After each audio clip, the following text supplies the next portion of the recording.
السلام علیکم ورحمۃ اللہ وبرکاتہ، نحمده ونصلی علی رسولہ الکریم، اما بعد فاعوذ باللہ من الشیطان الرجیم، بسم اللہ الرحمن الرحیم، رب اشرح لی صدری ویسر لی امری واحلل عقدۃ من لسانی یفقہوا قولی۔ ابن عباس سے روایت ہے کہ وہ عرفہ کے دن نبی صلی اللہ علیہ وسلم کے ساتھ واپس ہوئے۔ نبی صلی اللہ علیہ وسلم نے اپنے پیچھے بہت شور و غل اور اونٹوں کے مارنے کی آواز سنی، تو آپ نے ان کی طرف اپنے کوڑے سے اشارہ کیا اور فرمایا، لوگوں اطمینان اختیار کرو، اس لیے کہ اونٹوں کو دوڑانا کوئی نیکی نہیں ہے، یعنی اس وقت ریس لگا رہے ہو، اس میں کوئی نیکی کی بات نہیں ہے کہ کون پہلے پہنچتا ہے۔ ابن عباس رضی اللہ عنہ نے کہا، میں نے دیکھا کہ اس کے بعد کوئی بھی سواری اپنے دو پاؤں اٹھا کے نہیں دوڑ رہی تھی، یہاں تک کہ آپ مزدلفہ پہنچ گئے، اتنی جلدی سب نے بات مان لی۔ علی رضی اللہ عنہ سے روایت ہے کہ آپ نے اسامہ رضی اللہ عنہ کو اپنے پیچھے سوار کر لیا، پھر آپ اپنی اونٹنی پر درمیانی چال سے روانہ ہوئے، لوگ دائیں بائیں اونٹوں کو مار رہے تھے، آپ ان کی طرف متوجہ ہوتے تھے اور فرماتے تھے، لوگوں سکون کے ساتھ۔ راستے میں جہاں خالی جگہ ہو تیز چلنا، یعنی رش کی جگہ پر ذرا رفتار آہستہ کر لینا، اور جب خالی جگہ ہو تو تھوڑا تیز قدم اٹھانا۔ ہشام بن عروہ اپنے والد سے روایت کرتے ہیں کہ میں اسامہ رضی اللہ عنہ کے پاس بیٹھا ہوا تھا، ان سے پوچھا گیا کہ رسول اللہ صلی اللہ علیہ وسلم عرفہ سے واپسی کے وقت حجۃ الوداع میں کس طرح چل رہے تھے؟ انہوں نے جواب دیا کہ آپ تیز چلتے تھے، اور جب وسیع میدان پاتے تو زیادہ تیز چلتے، یعنی سکون اور وقار کا مطلب سست رفتاری نہیں۔ راستہ بھر تلبیہ، تکبیر اور تحلیل کہتے آئے۔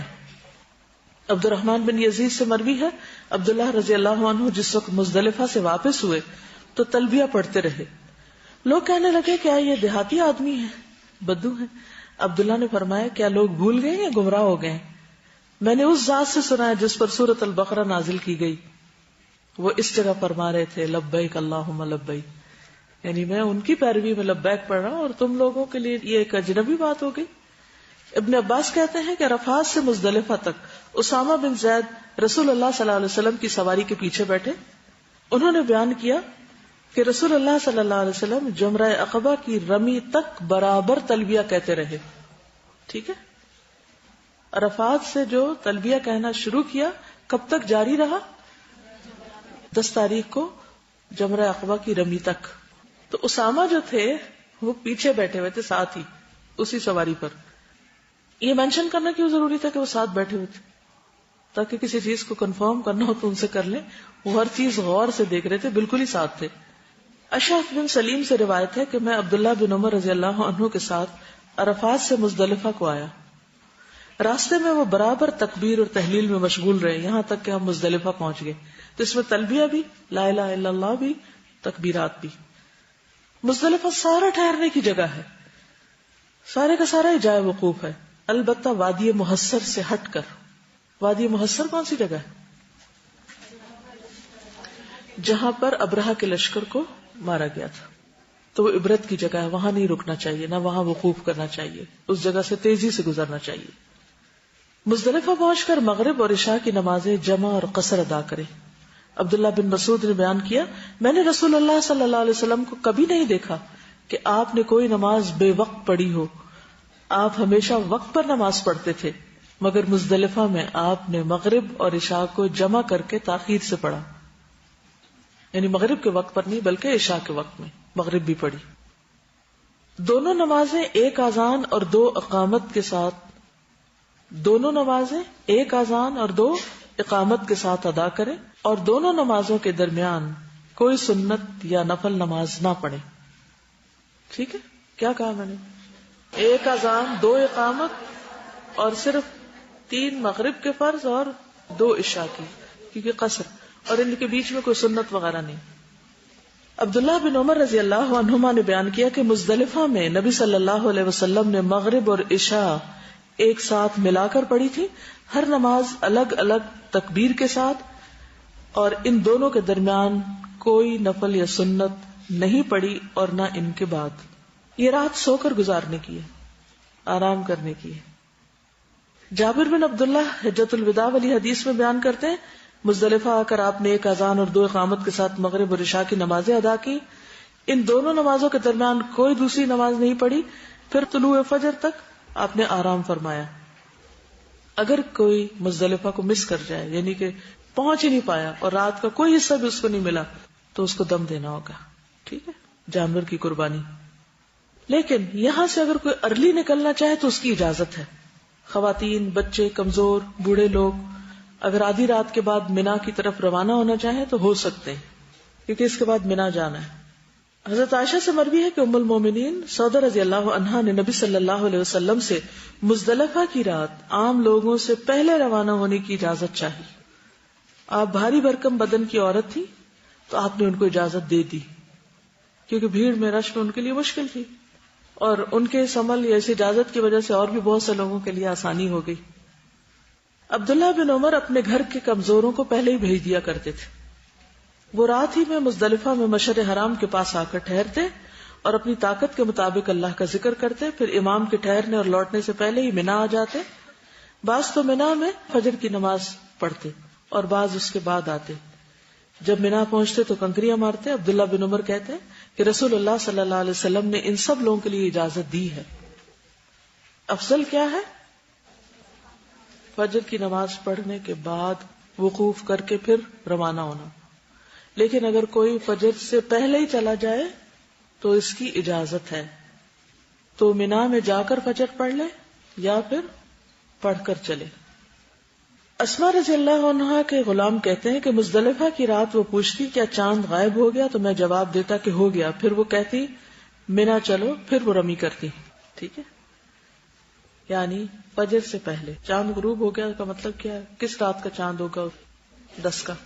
ٹھیک ہے نا، تو 10 رات کا چاند جو ہے وہ جلدی غروب ہو جاتا ہے. اگر کچھ لوگ کمزور ہوں اور کچھ طاقتور ہوں مگر گروپ ایک ہی ہو، پھر کیا کرے؟ کمزوروں کے ساتھ گروپ کا ساتھ دینے کے لیے طاقتور بھی نکل سکتے ہیں. ٹھیک ہے، اور اب چونکہ وہاں پر اتنا رش ہو گیا ہے تو سارے لوگ اگر ایک ہی وقت میں نکلے تو بہت مشکل ہو جائے. 20 لاکھ لوگ ایک وقت میں نکل کے کیسے مینج کر سکتے؟ تو اس لیے اگر کچھ لوگ جلدی نکل آتے ہیں تو حرج نہیں ہے. ابن عباس کہتے ہیں کہ میں ان لوگوں میں سے تھا جنہیں نبی صلی اللہ علیہ وسلم نے اپنے گھر کے کمزور لوگوں کے ساتھ مزدلفہ کی رات ہی میں مینا بھیج دیا تھا. ابن عباس کمزور نہیں تھے، لیکن آپ کو بھیجا تھا کن کے ساتھ؟ کمزور لوگوں کے ساتھ. اور وہاں رات کو ہی اگر کنکریاں مار لیں جا کے تو بھی ٹھیک ہے، اس وقت رش نہیں ہوتا.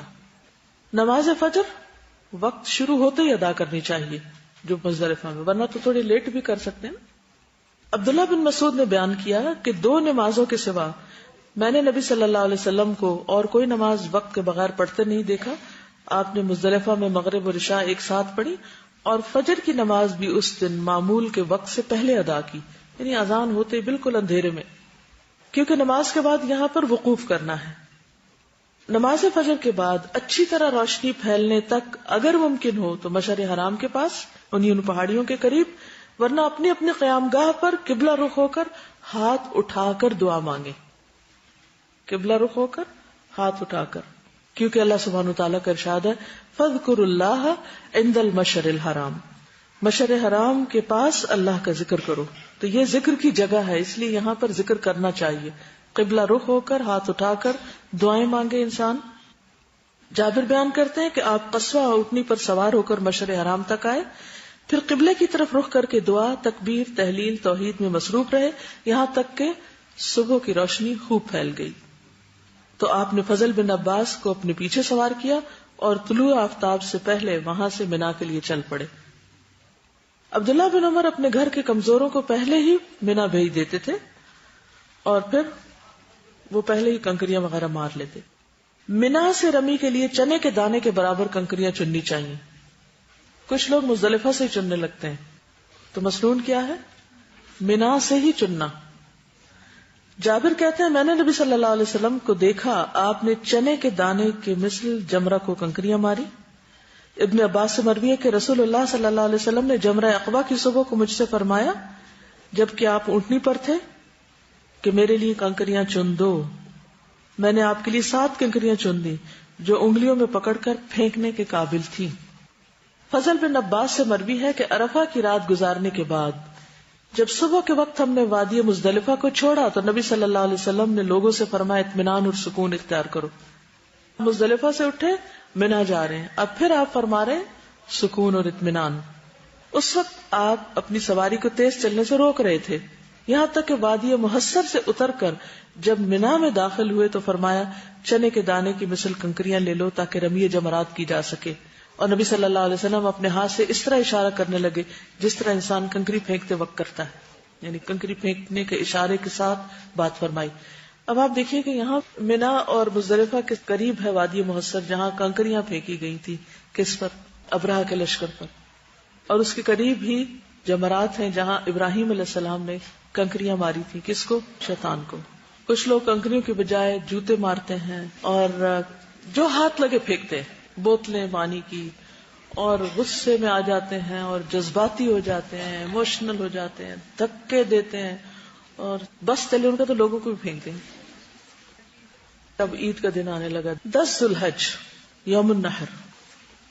نماز فجر کے بعد سورج طلوع ہونے سے پہلے جب روشنی پھیل جائے تو مینا کے لیے روانہ ہو. یہ اصل حکم ہے، رخصت اگرچہ موجود ہے. عمر بن میمون کہتے ہیں جب عمر بن خطاب نے مزدلفہ میں فجر کی نماز پڑھی تو میں بھی موجود تھا. نماز کے بعد آپ ٹھہرے اور فرمایا کہ مشرکین سورج نکلنے سے پہلے نہیں جاتے تھے، کہتے تھے اے خبیر تو چمک جا.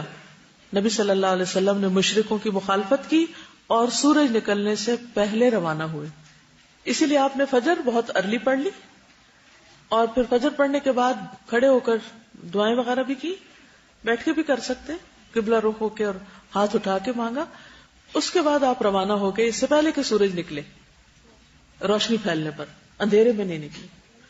دیکھیے سورج کی تو دھوپ ہوتی ہے، اس سے پہلے بھی تو روشنی ہوتی ہے نا. فجر طلوع ہوتے ہی روشنی شروع ہو جاتی ہے، اندھیرا ختم ہونے لگتا ہے. راستے میں کثرت سے تلبیہ پڑھیں. کس راستے میں؟ مزدلفہ سے مینا آتے ہوئے. مزدلفہ سے مینا تک فضل بن عباس آپ کے ساتھ تھے. وہ کہتے ہیں کہ جمرہ عقبہ کی رمی تک آپ برابر تلبیہ کہتے رہے، لبیک اللہم لبیک. مزدلفہ سے مینا آتے ہوئے سکون اور وقار کے ساتھ آئیں. جابر کہتے ہیں کہ آپ وادی محصر میں جب پہنچے تو آپ نے اونٹنی کو تیز چلایا اور اس درمیانی راستے سے چلنا شروع کیا جو جمرہ کبریٰ کی طرف نکلتا ہے، بڑے شیطان کی طرف. ابن عباس کہتے ہیں کہ نبی صلی اللہ علیہ وسلم نے فرمایا وادی محصر میں نہ روکو، یعنی وہاں سے بس گزر ہی جاؤ. مینا پہنچ کر سب سے پہلے جمرہ عقبہ کی رمی کریں. عقبہ تھا سب سے پیچھے والا. انس بن مالک سے روایت ہے کہ رسول اللہ صلی اللہ علیہ وسلم مینا تشریف لائے تو پہلے جمرہ عقبہ پر آئے اور اسے کنکریاں ماری. رمی کی ابتدا، اب یہ 10 تاریخ ہے، عید کا دن، اور اس میں صبح صبح رمی ہو رہی ہے. رمی کہتے ہیں کنکریاں مارنا. حضرت ابراہیم علیہ السلام جب اسماعیل علیہ السلام کو ذبح کرنے کے لیے آئے تو کیا ہوا تھا؟ شیطان ان کے پاس آیا تو انہوں نے کیا کیا؟ اس کو 7 کنکریاں ماری تو وہ کہاں چلا گیا؟ زمین میں. پھر اس کے بعد جب آگے گئے تو آپ نے وہ جگہ چھوڑ دی، آگے گئے دوبارہ ایسے ہوئے، 3 جگہ پر ایسے ہوا. ٹھیک ہے. ابن عباس کہتے ہیں تم شیطان کو کنکریاں مارتے ہو اور اپنے والد ابراہیم کی پیروی کرتے ہو. انہوں نے کہا تھا نا ارنا مناسکنا، تو یہ بھی منسک ہے. اس کا فائدہ کیا ہے؟ فضیلت کیا ہے؟ جیسے طواف کی فضیلت ہے، سعی کی فضیلت ہے، وقوف عرفات کی فضیلت ہے، رمی کی کیا فضیلت ہے؟ گناہ جھڑتے ہیں. نبی صلی اللہ علیہ وسلم نے فرمایا تمہارا جمرات کو کنکریاں مارنا تو تمہارے ہر کنکری مارنے کے بدلے ایک کبیرہ گناہ جو ہلاک کرنے والا تھا اس کی معافی اور کفارہ ہوتا ہے. تو بہرحال اگر انسان کو رمی کرتے وقت یہ پتا ہو کہ اس کا اجر کتنا ہے، ایک پتھر مارنے سے ایک کبیرہ گناہ جو ہلاک کرنے والا تھا اس کی تلافی یا اس کا ازالہ ہوتا ہے، تو انسان اور بھی شوق سے مارے. کیونکہ بہت سے لوگوں کو دیکھا گیا وہ رش سے گھبرا کر جاتے ہی نہیں ہیں وہاں.